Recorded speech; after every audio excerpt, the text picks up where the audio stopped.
TVweb.com.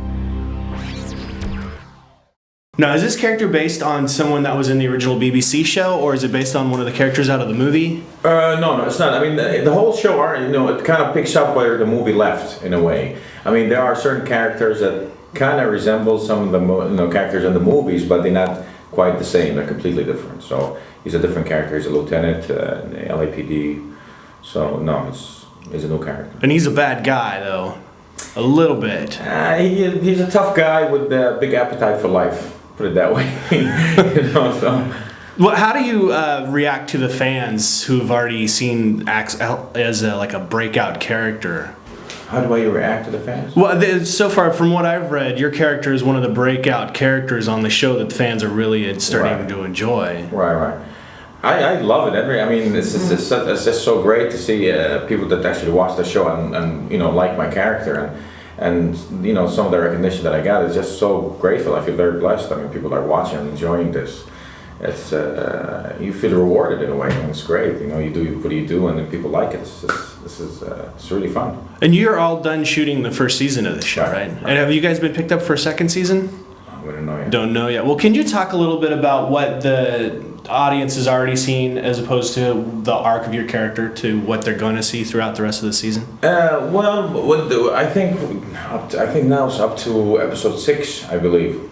So you see a little bit of what's going on right now. I think in those pretty much the first 5 episodes, even a little bit to the 6th, you get to know the characters a little bit more. They flushing the character out a little bit. So you got a little, an insight of Axel, especially in the first 4 episodes.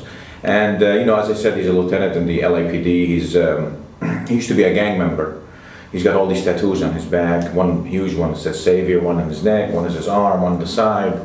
And he came from the streets. And Axel is a street guy. He's a survivor and loves the street and always want to be on the streets. And interacts in the beginning. Him and Eddie Choi, which is a character played by Brian T.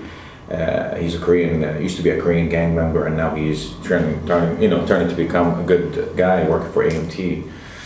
And you see a little bit of a conflict. You see, Axel, in his way, he cleans the streets, and he gets rewarded for it in his own way. I mean, he believes that he's doing what's right, and a lot of people are gonna, disagree or agree with his methods, but he believes he's cleaning the streets. And while he's doing that, he, gets paid for it a little bit on the side, so he's having fun doing that. So you'll see a little bit of a conflict that happens between him and Eddie, and then they kind of put "let sleeping dogs lie," as we called it. Let things be for now anyway. And meanwhile, he's married and he has a relationship with his fellow officer, B.B. Arcel, played by Arlene Tour, and it's just a really love relationship. But he has a family, so it's just a lot of conflict going on in his life. But he likes it that way. Now, did you meet any of the cops that this character is sort of based on? Because I know there's a couple of different guys that they looked at for this guy.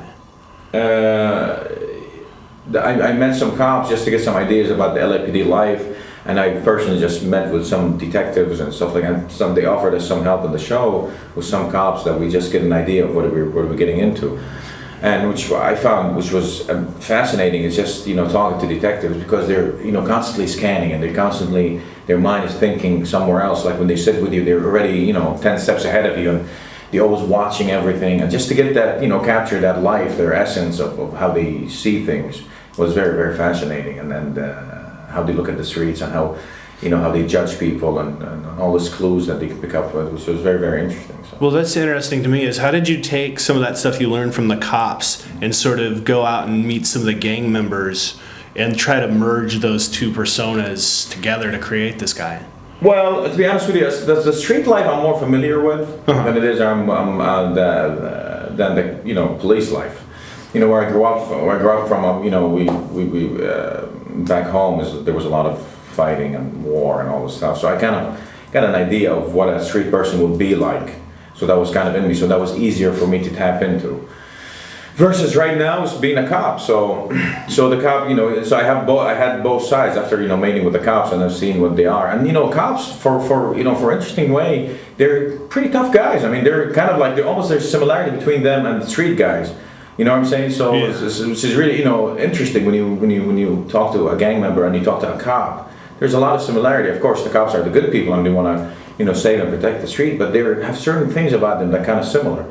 They're the way they approach things, their toughness, and they just have to go out and get things done. Same way that a guy in the street would approach things too. He just needs to get things done. So. Well, did you get to feel the natural, like out in the field, away from a TV show, interaction between the cops and what's going on in the streets with the gang members, like their interaction? No, I didn't interact that well with it. I mean, the cops that I met in New Mexico where we're filming. I mean, I just hang out with them and just get rode with some people like in here, like friends of mine that they were cops, but I never got into a situation where they interacted with gang members. Did you say out in New Mexico? Yeah. Yeah. How is it? That's got to be a lot different than here, though, because that's a lot of desert, just driving around, a little bit bored there, aren't you? No, I won't say bored. To be honest with you, I really enjoyed being in New Mexico. It's a really peaceful city, and the people in New Mexico, they're very, very nice and very genuine and hospitable, and they gave us a lot of support. And what's nice about New Mexico was there wasn't any of that Hollywood distraction, so you really focus on your work. And it made the cast actually come closer together because, we just spent most of the time together. We were in a lot of people, a lot of places there. So it actually worked out really well being in New Mexico. Well, no, I was going to say, you mentioned the cast. You have a great ensemble cast in the show. What is it like working with all of these guys? You know what, honestly, it was probably one of the best experiences that I had shooting this because everybody came to the set hungry. We all came over ready to work. I mean, there was no egos. There was no, I need this, I need this. Everybody came to work. We would do our own private rehearsals, and then we would go to the set, and we have fun, and we enjoy, and everybody brings their game on. And there was this great synergy going between the actor and the cast, and even the crew. I mean, somebody comes over, and they're really doing well, and you feel like, okay, I got to bring my game up. And then you started doing well, and then vice versa. We start feeding with each other. And as I said, we became really like a small, tight family. So it was really fun working with the guys. It really was. I enjoyed it so much. Well, now with the last couple episodes coming up, do you have something that you're really excited for the fans that have gotten into the show so far for them to see? There's a lot of good stuff coming over, and there's a lot of surprises that's going to be coming over. Well, there's a new character that's going to be coming into the show, which is played by Tom Sizemore. And Tom Sizemore and Axel, his character and my character, is going to bump head to head for a while. And Tom Sizemore is super talented, and it's just great watching him work and learning from him. But the storyline ties really around episode 9, I would say. You start seeing different twists and different turns, and everything really ties up. It's going to be really, really interesting. It's going to keep people on the edge of their seats. So there's a definite end to this particular season, or do they leave some loose ends going? So in case there is a second season, people. Yeah, there are certain things. Obviously, again, I mean, the way the whole thing ends will be something that you will blow your mind away. I mean, it's unexpected and it's amazingly written and amazingly done. So yeah, there's a great possibility that things can be picked up again and be followed. Okay, now I wanted to ask you about Moonlight. Was that just a one-time show for you, or was there a possibility that you were going to come back if the show come back? Because I don't know where that show is as far as... No, to be honest with you, I mean, it's a vampire show, so obviously there's always a possibility whether you get killed or not. I mean, my character was, a professional assassin, like high-end assassin. Mm-hmm. There's such a thing, and he's like a mercenary, and... he was a challenge for the vampires, and he really gives them, a lot of conflict and hard time and blowing things up and fighting and all that. But in the end, he gets killed. But then, again, vampires, they always bring you back as a vampire, and all of a sudden you can come back. So there was that possibility. It wasn't like bluntly out there, like, oh, you're definitely coming back. But, could have been a possibility. But now, is the show completely dead, or do you know? Because I've seen a lot of things about it might be coming back. I have no idea, to be honest with you. I'm not sure. I mean, from what I heard, the show is no longer there. I don't know if it's going to come back or not. So. Yeah, well, I see it all over the place that the fans want it back, and I didn't know, maybe you knew something about that. But No, I don't know anything actually about that. Now, what else are you working on after you get done with Crash? You've got some other stuff coming up? Well, there's a couple of meetings and some auditions that I'm doing, but most likely, which I'm very, very happy about, my coach Larry Moss is. He does those intense classes where we work on plays and theater, and this is really where my heart is.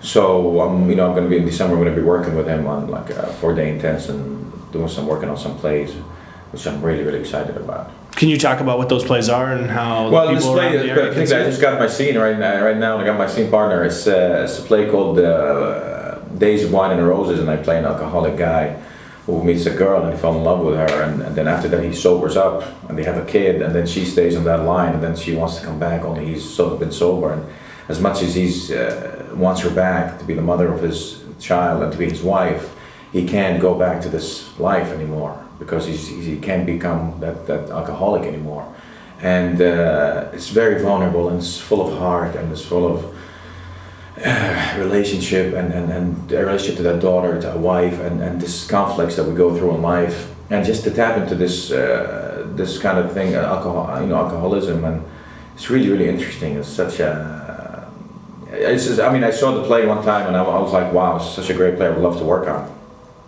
and Larry gave it to me, so it's going to be a challenge. It sounds great. Yeah, it is.